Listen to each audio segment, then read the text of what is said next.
This is Gene Montrose-Dilling, and welcome to the Tapping Q&A podcast recorded live to tape from Williamsburg in Brooklyn. This is episode 517, originally aired September 15th, 2021. Everyone, I hope this finds you well wherever you are. And whatever time of day you get a chance to listen to this, thanks for spending some time with me today. Today we are going to talk about neuroplasticity, anxiety, depression, and how we can use tapping to leverage neuroplasticity to change those particular symptoms. Before we do that, two quick announcements. Number one, we have a free 10-part guide on how you can use tapping to eliminate self-sabotage. All you need to do is go to tappingqa.com, click on that big blue button. If you happen to be listening to this right now on the website, in the upper right-hand corner, you'll see the same blue button. Every single day for the next 10 days, I'm going to send you one small tool, one small technique, which will make it easier for you to transform the way that you are taking action so you're not self-sabotaging yourself and moving forward. Then at the end of 10 days, you can choose the one or two of those little tools that work best for you and just use them over and over again. Secondly, I want to send a big shout out and thank you to all of the supporters of the Tapping Q&A podcast. These are a group of people who voluntarily contribute money to ensure that this podcast keeps coming to you absolutely free. And one of the really cool things that we do is 10% of all of the contributions are then put on Kiva, which is a microloan site to support small business owners all over the world. And the really cool thing is when the money is paid out, we lend it back out again, which means support from the podcast has led to over $17,000 in small business loans, which means we've supported over 500 small businesses while we've been doing this. And because there's been so many contributions over time, basically every single month, we get to support 40 new businesses by re-lending those loans out as they are repaid. If you would like to support the Tapping Q&A podcast, receive some amazing free bonuses, and help to contribute to small business owners all over the world, all you need to do is go to tappingqa.com/support. And once again, thank you to all of the amazing supporters of the Tapping Q&A podcast. Today I have for you an interview with my friend Dr. Kim Duramo. If you've listened to any of the past interviews I've done with Kim, you know that she is just full of life, full of energy, and just wants all of us to be happier and healthier. Today's conversation is around the idea of neuroplasticity. Neuroplasticity is this idea that their neurons in our brain are malleable, that we can actually create new neural paths. And on some level, that feels pretty obvious. We know that we can create new habits or change habits. But realistically, it has only been in my lifetime that we've truly understand what is going on and how we can leverage that.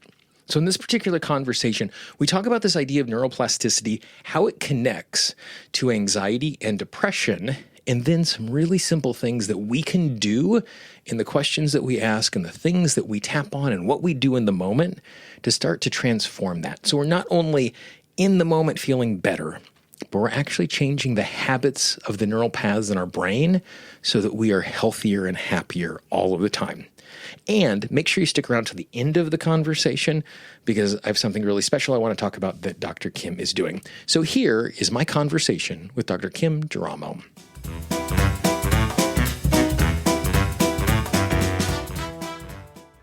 So one of the things that I find really, really interesting and fascinating that we didn't know just 35 years ago is this idea of neuroplasticity. The fact that the brain is not actually something that is static, but it changes over time. There, at one point, the theory was like brain cells, once they were there, they were static, nothing changed. And we've realized that is different, that it's actually something that changes and grows. From the disposition of dealing with emotional issues, depression, anxiety, things like that, what's important for us to recognize about the way the brain works and the way that we can change our brain so we can actually do something about those particular symptoms? It's important to understand that it's like an exponential growth curve, meaning in the beginning, it might feel like nothing's happening. I'm putting so much into making a change or practicing a new habit or practicing a new pattern in my mind and in my way of being.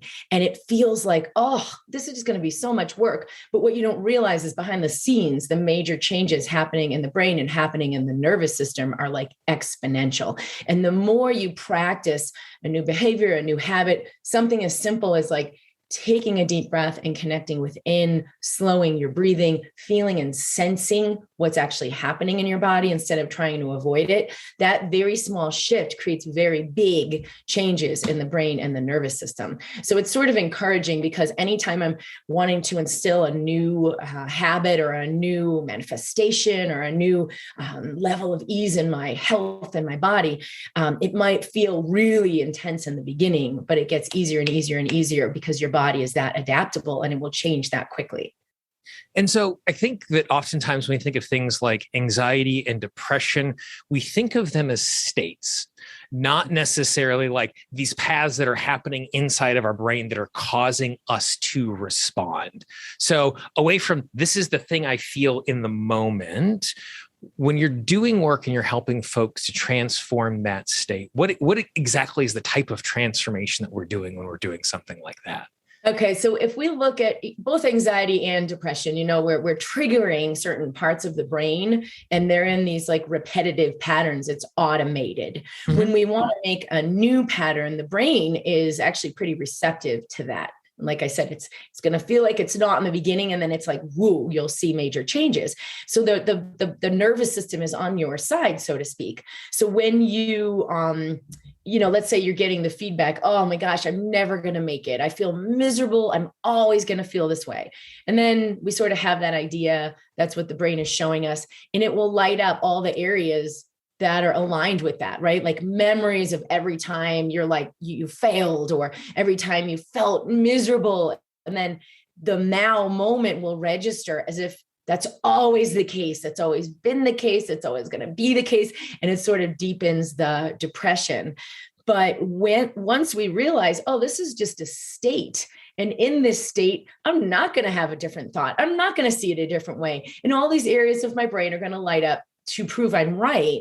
But if I just question that, like, wait a minute, what if that's not actually true?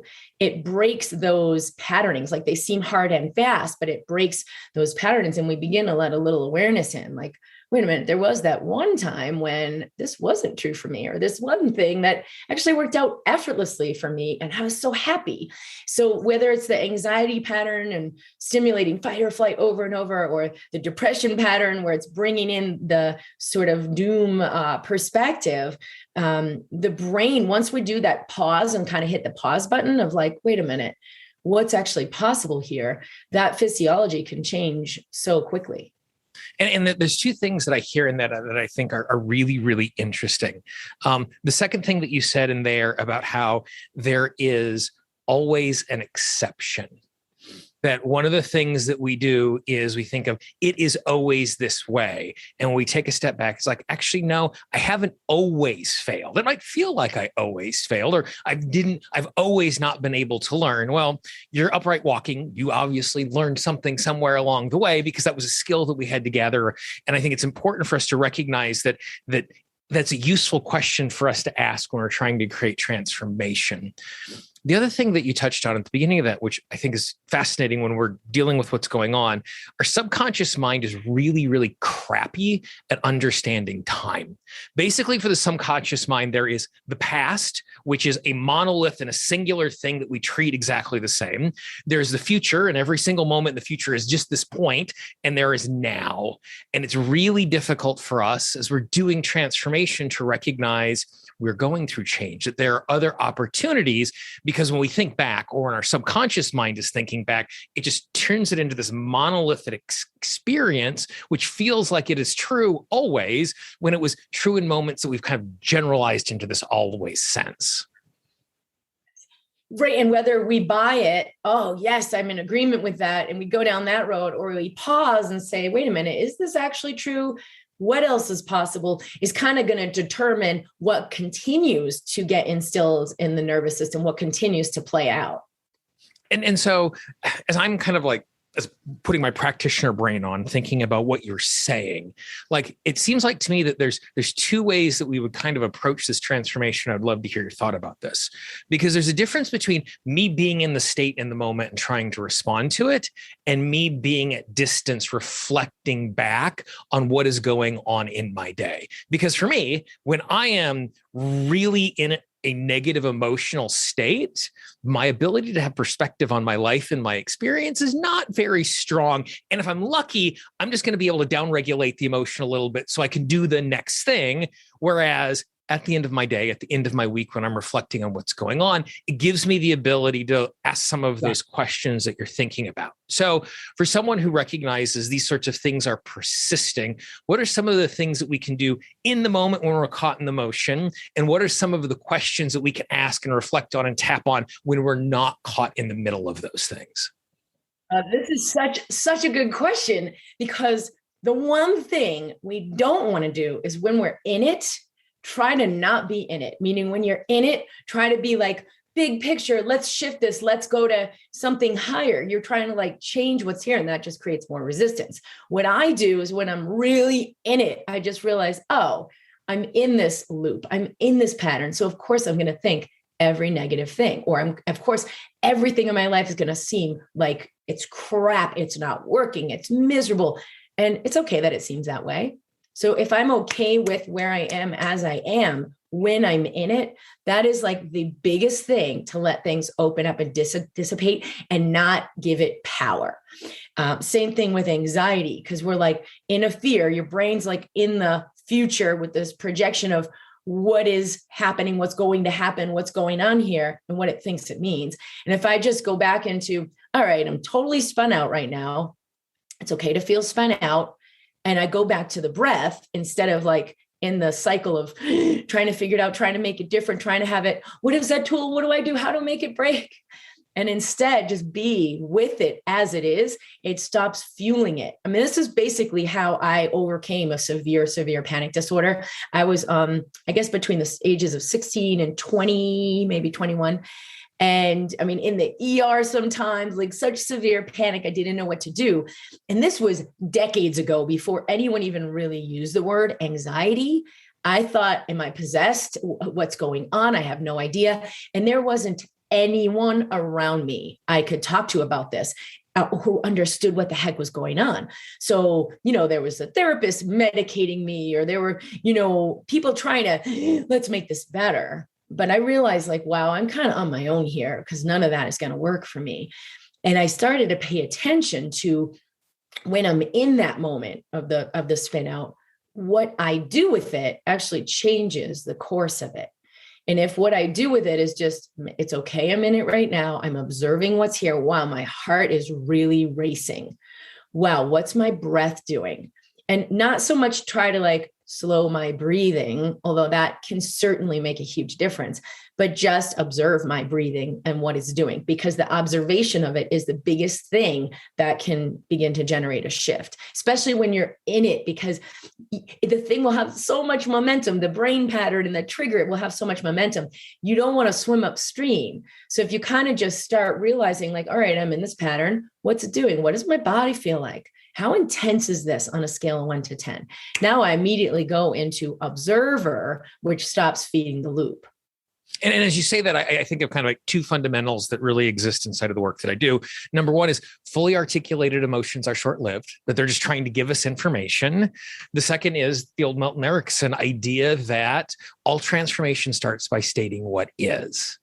And so by being in this circumstance, while we're naming what is going on, the place that personally for me, the place I get most frustrated is around my cable service. And when my cable service doesn't work, because I'm dependent on my internet to do the work that I do. And I've gotten really good at hearing the frustration in my voice. And when I'm dealing with customer service, to go, okay, right now I might sound really frustrated because I'm really frustrated. And the thing that I'm really frustrated at is the circumstance. I'm not frustrated at you. And I'm sorry, you are catching me being really frustrated right now. And it does two things when I do that. One is it immediately gets the customer service agent on my side, because they know like I'm not blaming them.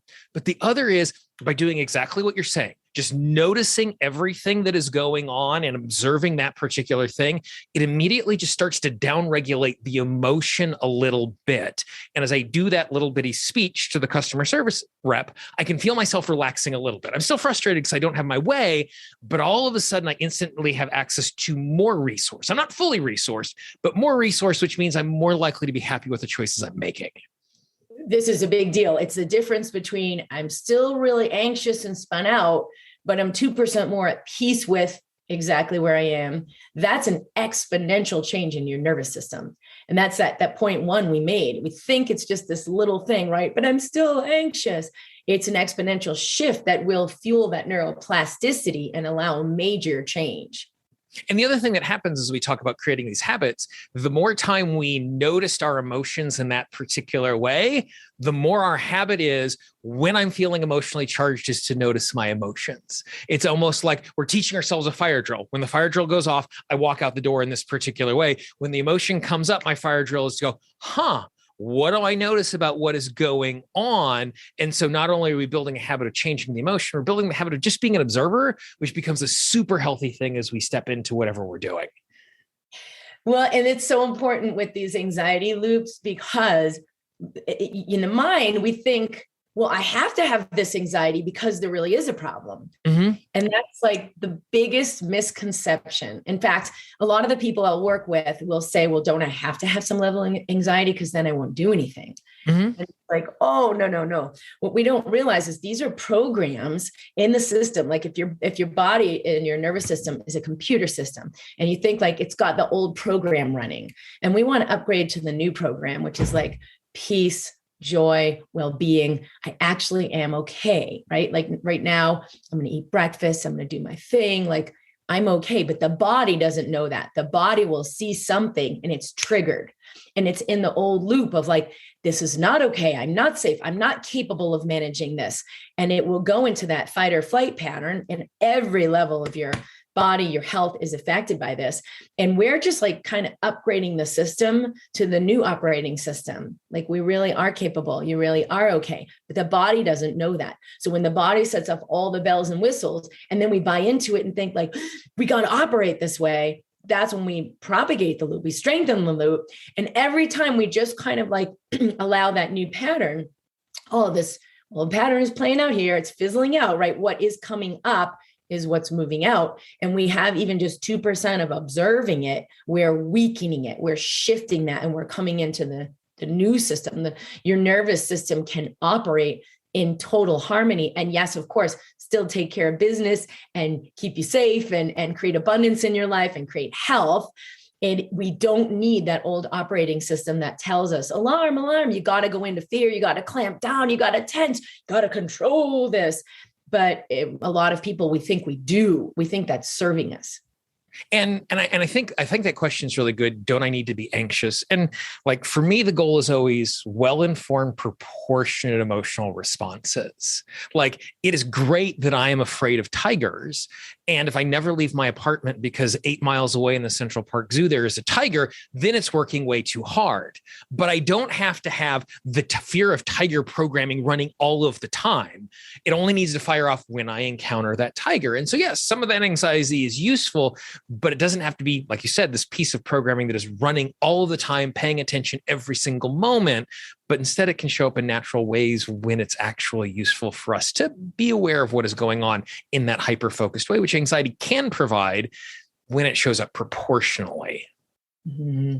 Yeah, in very small, little tiny increments. It can be a functional thing to have that fight or flight trigger when we're like, whoa, let me really bring in all the resources and fuel the muscles and run from the tiger.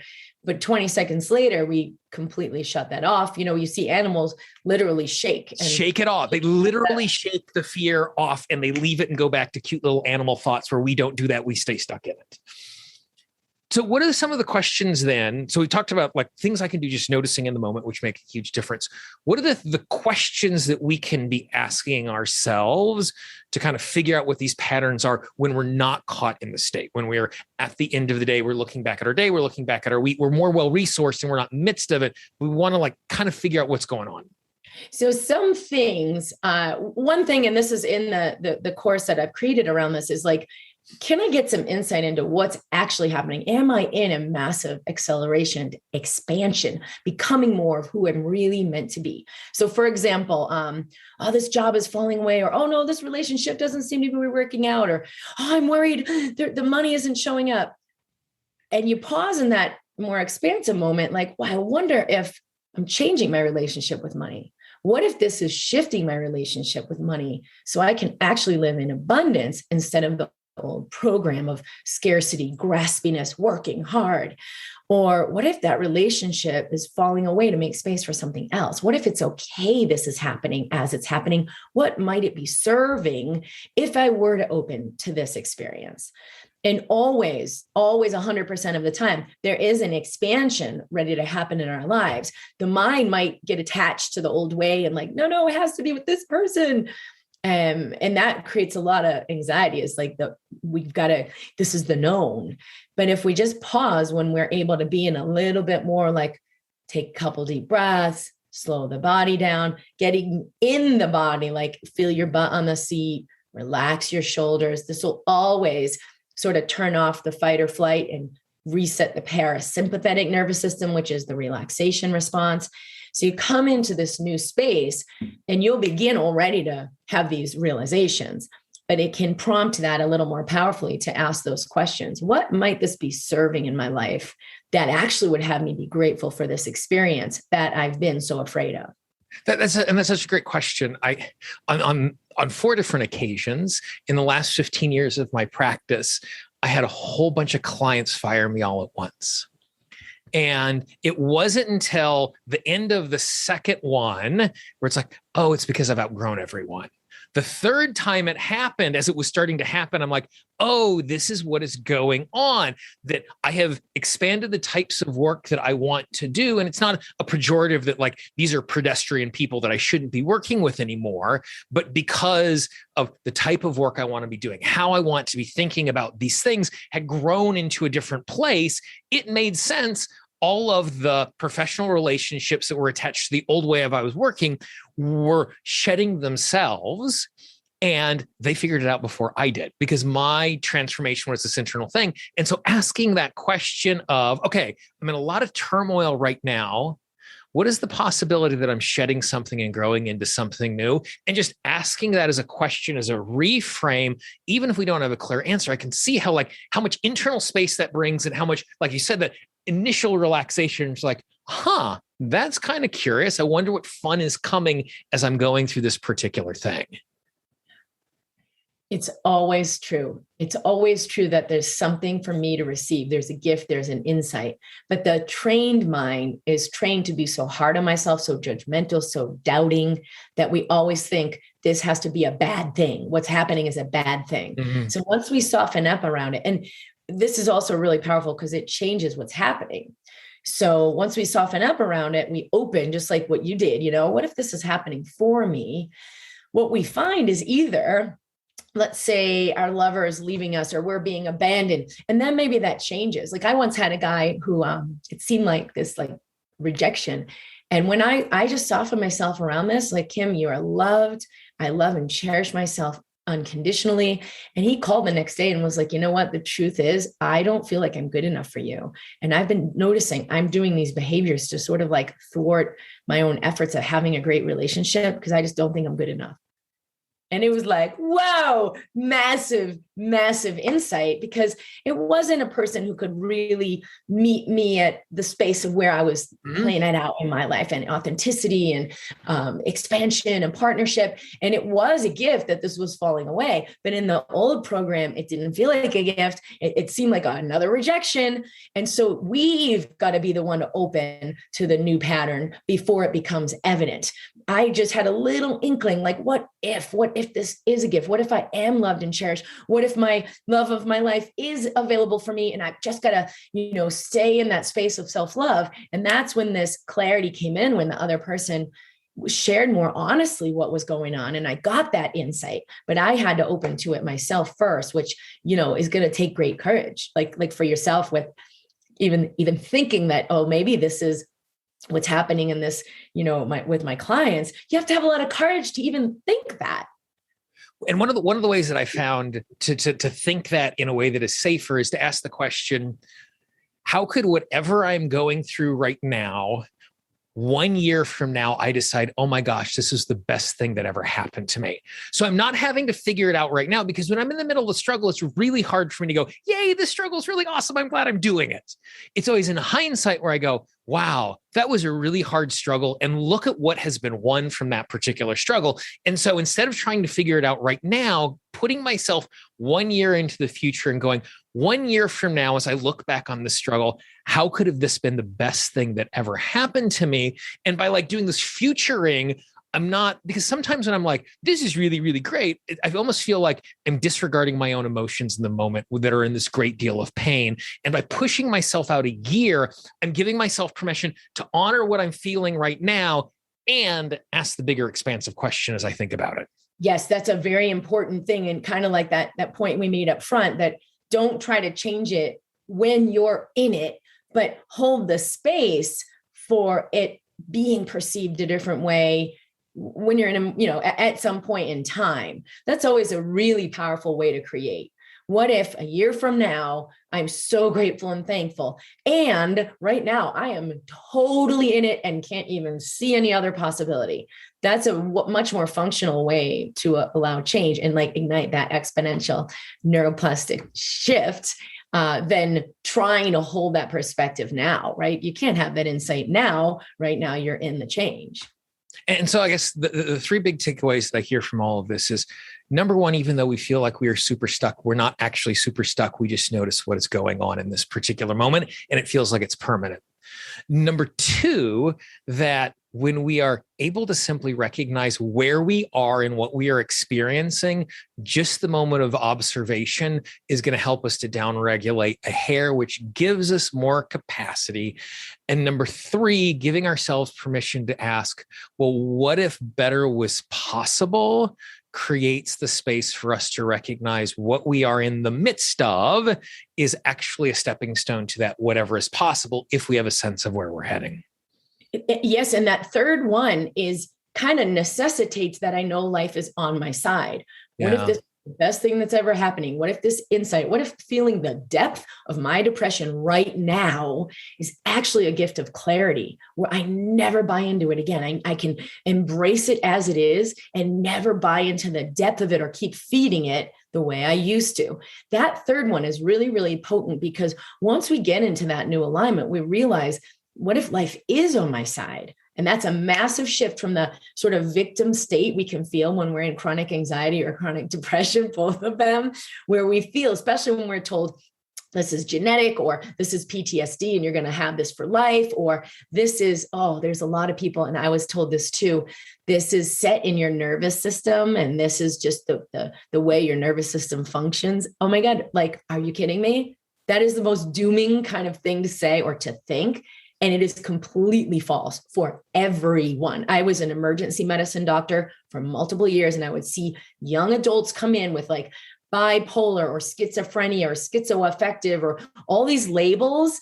And I would look at them and energetically connect with them and see myself and see this super empathic, energy sensitive genius, but they're operating in a paradigm of really great limitation. And so how do we begin to realize, oh, wait, what if the way my system works, super intense, but is genius and is amazing and can create very differently? What would that be like if I realize my system is genius? And yeah, it can create a massive nightmare when I'm operating in that old paradigm, but what if it could create something totally different? And I think the phrase that you keep using over and over again is super key inside of this. It's, what if it were possible? What if life were on my side? Because if something is unbelievable to our subconscious mind is going to immediately put up resistance. So if I say life is on my side, my subconscious mind goes, no, it's not, puts up resistance. But by approaching it with the sense of curiosity that you're approaching it, what if it were possible?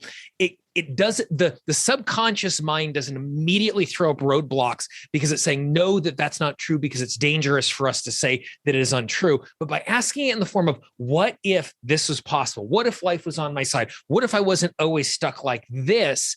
That curiosity gives us just a little more space to be able to investigate, so we're not wrestling so hard with the subconscious mind. You're so awesome.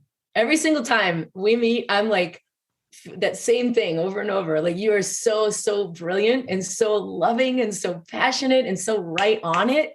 It's really incredible. And that's exactly it. It's because you've been in your own journey too. And it's authentic, where you're like, you meet the space in yourself that doesn't believe, that doesn't see any possibilities. And you realize, like, I can't really do anything with that one, but I can open up something beside that. And then maybe these old parts of myself start to come on board, because our nature is love. Our nature is fluidity, harmony. And we don't need to fix these parts of our brain or parts of our nervous system, which is such a gift, because I struggled with that for years. We can just create a new space and then invite these parts of ourselves into that, which I think is very much what you've done with your own life as well. Awesome. Well, Kim, thank you very much for your time. I always appreciate the chance when we get a chat. Thank you. Thank you. I'm glad we got to do this.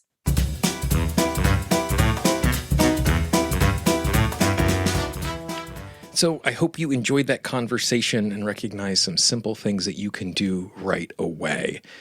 Kim actually has a program where she teaches you how you can transform chronic anxiety and how you can transform chronic depression by leveraging the power of neuroplasticity using tapping and a number of other tools. And this is a program that she's offered for a while, but for a limited time, she's doing a very special version of the program. It's starting the last week of September. In addition to getting all of the amazing training in the program, she's actually doing live Q&A calls and training every single week. Normally, it's just a digital product. So this is an opportunity for you to work through her amazing work and, in a group setting, get some amazing support from her as she answers your questions and other people in the community's questions. I actually love group training in that particular setting, because oftentimes I learn as much or more from the questions that other people ask, because they're seeing things from a different perspective, which gives me new insight. And this is something that is so cool that I'm so excited about. I've actually signed up for this program. I do not deal with chronic depression or chronic anxiety, but I just so believe in Kim's work so much that I want to spend a month with her, learning from her as well. If you would like more details on the program, all you need to do is go to tappingqna.com/DRKIM. That's tappingqna.com/Dr. Kim, DRKIM. And you can get all the information on the program. And just know that particular link is an affiliate link. So if you purchase the program, I will get a commission for that. But you also know I only share things that I really believe in. I'm not sharing this because I'm making a little money off of it. I'm sharing it because I believe so much in her work. I think you need to know about it. Like I said, I have paid for this program. That's how much I believe in Kim and her work. So you can find all the details at tappingqna.com/DRKIM for Dr. Kim. And if you have any questions about this or the program, feel free to reach out to me, and I would love to answer any of those questions. If you know someone in your life who would enjoy the conversation we had today about neuroplasticity and how we can transform that, please be our ambassador and pass it along. Don't spam your inbox and send it to every person in the world. But if you know 2 or 3 people who might enjoy this conversation, please pass it along. And even if they don't click the link, even if they don't listen to the audio, the fact that you are sharing it with them and saying, hey, I'm thinking of you today, is going to make their day just a little brighter, because they're going to feel more connected and less alone. If you haven't subscribed to the podcast yet, I would really encourage you to do so. In podcasting parlance, subscribe is free.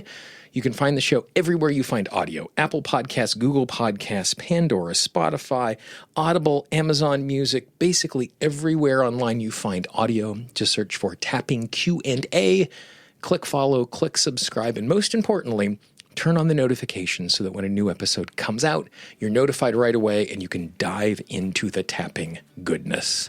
If you have questions, comments, or a guest you'd like me to talk about in the future, or a topic, please reach out. I can always be reached at Gene, Gene, at tappingqna.com. That doesn't go to a VA. It doesn't go into some managed mailbox. I get all of those emails, and I love hearing from you. For the Tapping Q&A podcast, this has been Gene Montrestelli. I hope you have a great day, and I will talk to you real soon. Bye-bye. The Tapping Q&A podcast is copyright Gene Montrestelli Tapping Q&A. All views expressed by guests are those of the guests and not necessarily of Gene Montrestelli and Tapping Q&A.